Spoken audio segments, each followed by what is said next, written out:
Good morning. I'm Steve, fightinggear.com.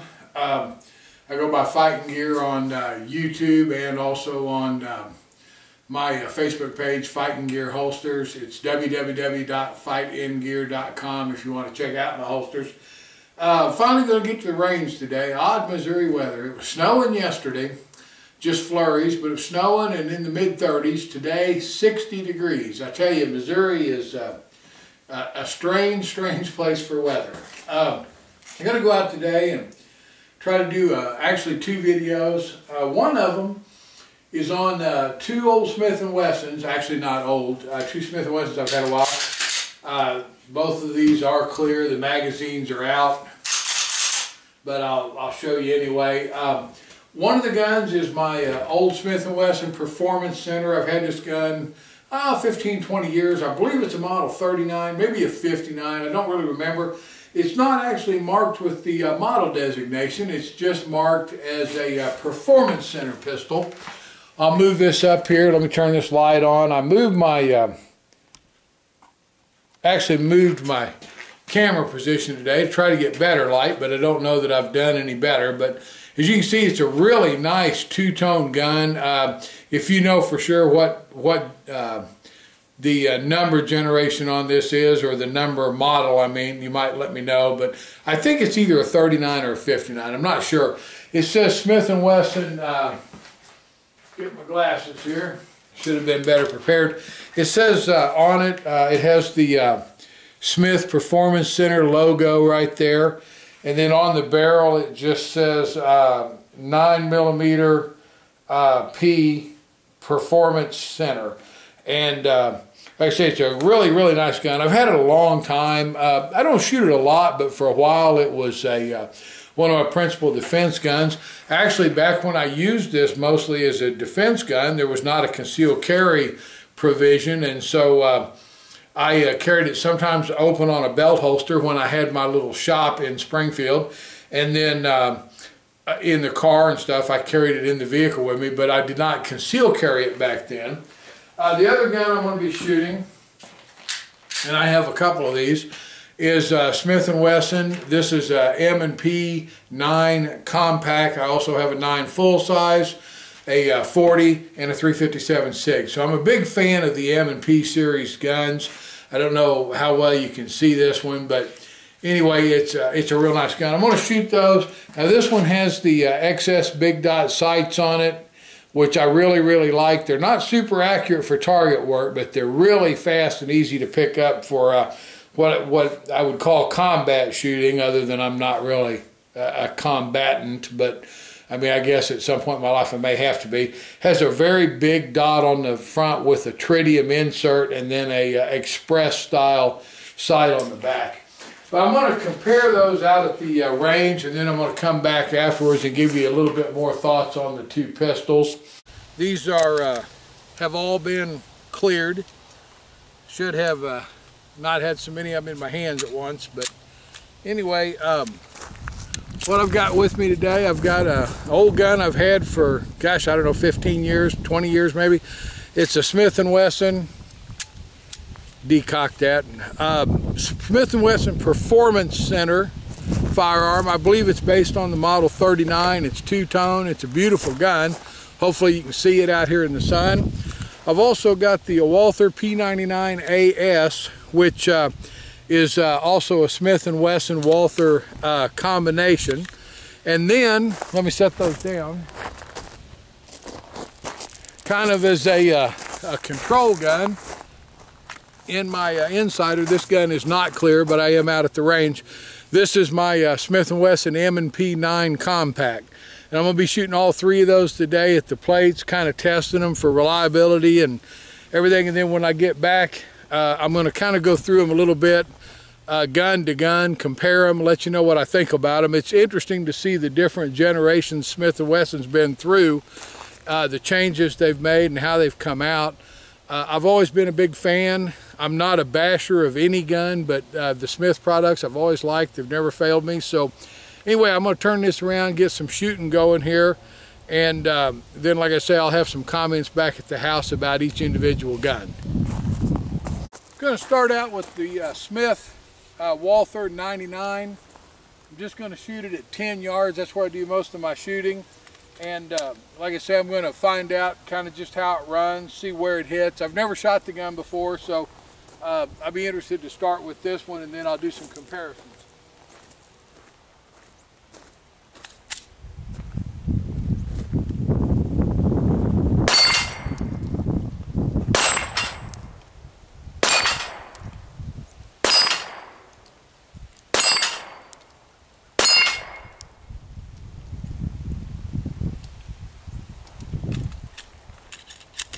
Clear. That was pretty good. I actually loaded 2 extras just because I wasn't sure if I'd hit them or not. But anyway, 6 for 6 at 10 yards, held dead on, dot right in the center of the plate. And I'm using 122 grain flat points that I reload myself. They're just exposed lead flat points. I doubt that you can see them on here, but anyway, the gun fed them remarkable.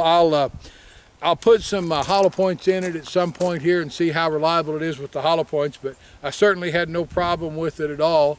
And there'll be some interesting points about this gun and the decocking system, things like that, when I get back to the house. Greg's going to get things started with my Smith & Wesson Performance Center 39. He's actually at, I believe that's 15 yards, a little farther than I normally shoot. But anyway, he's going to try 6 or 7 out of it and see how it works for him.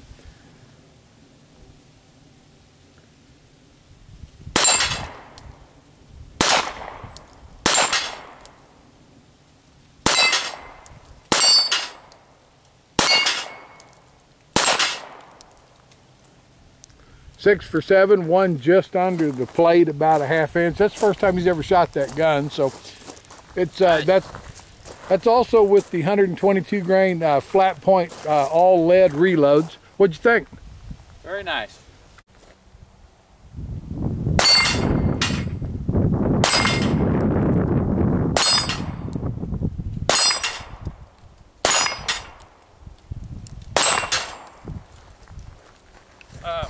Actually got 2 for 1 down there, but that's more to do with the plates than the gun. But anyway, like I say, very reliable, good shooting. The Performance Center guns definitely just have a trigger that's much better than the stock ones. But again, this gun, you know, back in its heyday, it got a lot of knocks. It was kind of one of the early Wonder 9s. A lot of people criticized it, compared it to the 1911s, but I just find it to be a phenomenal gun. It's got the, you can go ahead and shoot if you want, Greg. It's got the Novak style sights on it, 3-dot system. It does have a hammer, which I don't use much in the hammer guns anymore, with the decocking system. Gun is clear. I probably should have showed you before I did that, but it also has the magazine disconnect that was very common with the Smiths, and that's another thing that I was never a particularly big fan of, but they had their pros and cons. A lot of guys said, well, if you get into a scuffle, you can ditch the magazine, it renders the gun inoperable. Other people said, well, in a panic situation, if it were to get partially dislodged, you'd be defenseless. Like I say, a lot of arguments both ways on that, but this is a gun I really like. Here in a minute, I'm going to shoot my M&P, which is the new one that I carry most of the time, and just a little quick holster pimp. I do carry it in my insider holster back there, which I find to be extremely comfortable, and it's a holster that's very concealable, even just wearing light garments like this. With the M&P 9 Compact at 10 yards, like I say, it's the gun that I carry most of the time now, or I carry the Taurus 709 Slim, just depends on what I'm wearing and how concealable I need it to be. But anyway, this gun is not clear, so I'm going to go ahead and turn around and go to the range and shoot it.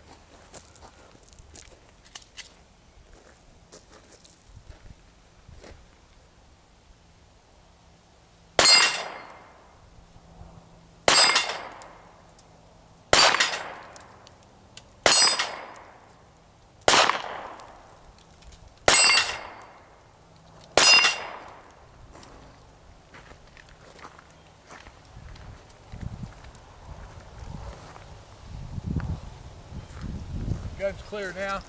I missed one there, a little performance anxiety. I'll run another group through it here in just a second. But anyway, This one, as I think I showed you guys before, has the big dot sights on it. I don't know if you can see them out here or not, but I'm a big fan of those. I've gotten very used to them, and you can just lay that big old dot right in the center of your target, and as long as you have decent trigger control, it'll hit every time. It's tritium, so it's easy to see at night. Big open express style rear sight, and like I say, I've become quite a fan on my principal carry guns of this. I think they call it XS is the brand name, XS big dot system they call it. So anyway, I'm going to run a few more through. This is the one I'll probably practice with most of the day. Okay, I'm going to try the Smith & Wesson M&P 9 compact again at 10 yards.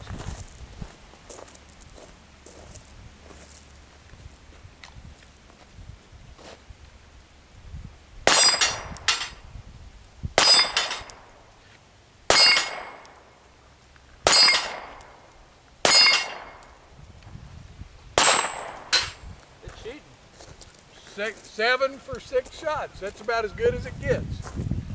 Like I say, I shoot this gun quite a bit. Very, very fond of it. I think Smith's got a real winner. There's always going to be the debate between the companies, you know, Smith, Glock, XD, SIG, whatever. And to me, guns are like cars. They're like girls. They're like tennis shoes, jeans. I mean, everybody's going to like different stuff, but I'm very, very happy with this. And like I say, I'm particularly happy with the Big Dot Express sight system that's on here. I'll talk about that more later back at the house, and some of the different ways that this Smith comes. I've got a couple of different ones. And Greg's out at 15 yards with the Walther 99, and he's going to start double action mode, and then it'll switch obviously after the first shot to the single action mode.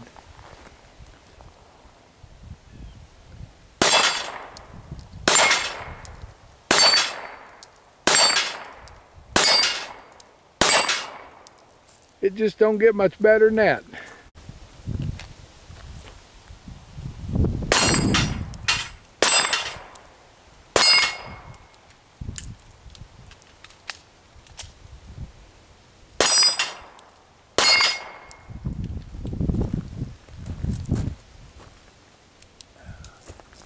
Well, that made me look better than I got 2 bad guys on 1 shot.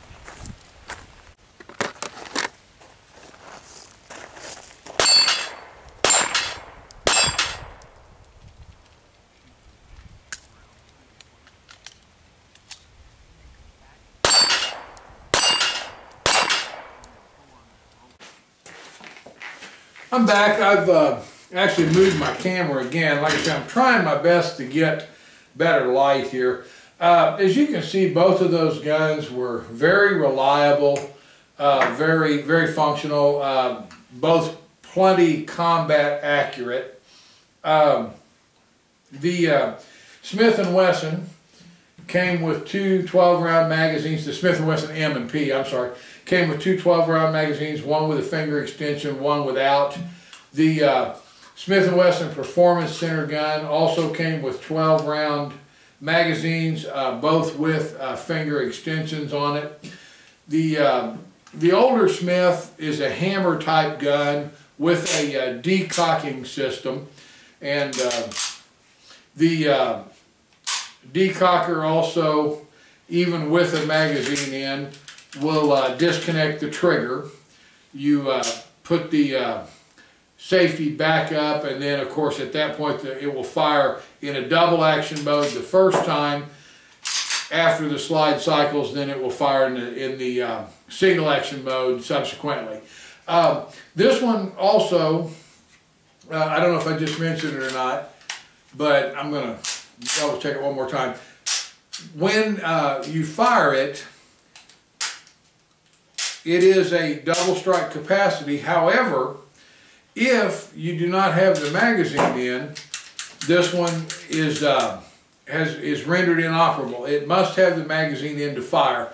And as I mentioned on the range, that's a great point of debate with guns. Some people like it, some don't. So far in my life, it's never actually came into play. The M&P, I have an M&P that does have a magazine disconnect and does not. This particular one, my little 9 compact, Now it's a striker fired gun, and as you can see, it is not double strike. It has to reset to fire again, where the hammer gun does not. This one though does operate with the magazine removed. And there again, like I say, that has never come into play for me, but it is a great source of debate. The other thing I want to cover in them is this one, in my opinion, is a little more difficult to disassemble, in that the slide has to be locked back, the takedown pin has to be pressed out, and then when you put it back together, lower that down, the takedown pin has to be realigned with the link system and the gun put back together, where the M&P series I like better, in that you lock it back, move a takedown lever, and then once that takedown lever, which for some reason doesn't want to stay there today, is removed and the trigger pulled, the gun just comes right apart in two pieces. There's no lever to remove or not remove. When you put it back together with the takedown lever back, you put it together and let the takedown lever come back around, and your gun is completely reassembled. You don't have to lock anything back. You don't have to insert anything. I find that to be a lot simpler system. Most of the new guns have gone to that. They've also gone to some form of a safe action trigger. There is a visual loaded chamber indication on this by being able to actually see a piece of the brass. That's a decent system. Ruger actually has a tactile feel system, so I think does the XD. I believe on this one it also does move the extractor, ejector, whatever this is. I believe this is the extractor, out to where you can feel it. My theory on that is that if you have to look to see if the gun's loaded, then you should stop and make sure you know. I really don't know that I would want to trust just looking down and glancing or feeling, but I mean, you know, it's nice, I guess, as a backup. But you know, the loaded chamber indicator part of it to me is you know, it seems to be more related to lawyers than it does anything else. As you saw in the videos, they're both plenty combat accurate. The M&P series gun has a back strap that can be changed. You turn the little retention knob on the bottom, pull it out. You can change the back strap for big or small.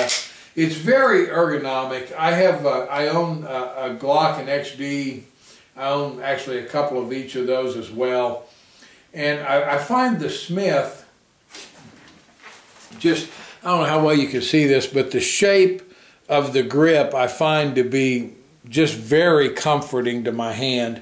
I've always liked the way this gun felt. Interestingly enough, I actually think I shoot my Taurus Millennium a little better, but I mean, I think a lot of that's just how many rounds have been through each one. I fire a tremendous amount of rounds, and I've shot the Tauruses quite a bit. Anyway, I hope you enjoyed this little comparison. If there's a specific question you have, you know, you might ask me. The shape of the grip is one of the things that has really progressed with all of the new guns.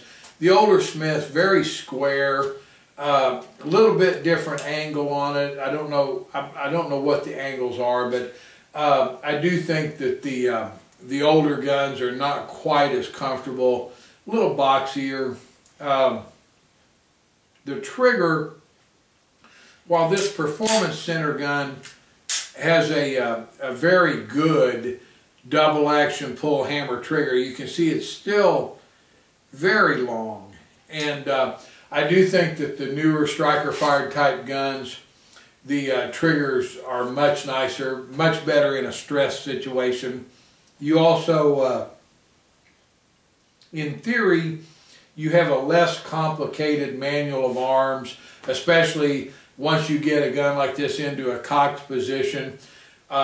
I think that, you know, that the newer striker fire guns are probably a little safer.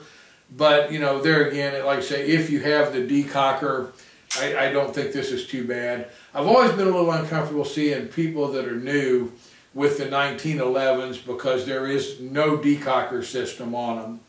But that's, like I said, that's just kind of my quick thoughts. I think either one of those, if you run into an old vintage Smith and that's what you like and can afford, I don't think there's any chance at all that you're going to be undergunned or that you're going to have substandard equipment. If you are picking, you know, a gun and money's not an object, I think I would look at the newer series stuff. It has another thing, it has an accessory rail where the older guns do not, which I am a big believer in a white light on your gun in the house. I'm not so much of a believer in the laser. I don't think there's anything wrong with the lasers. I've just never trained with them that much. I think the white lights are indispensable. I always, my home defense gun has a white light on it. But anyway, thanks a lot. I appreciate you watching my videos. And like I say, I'd appreciate if you check out my website.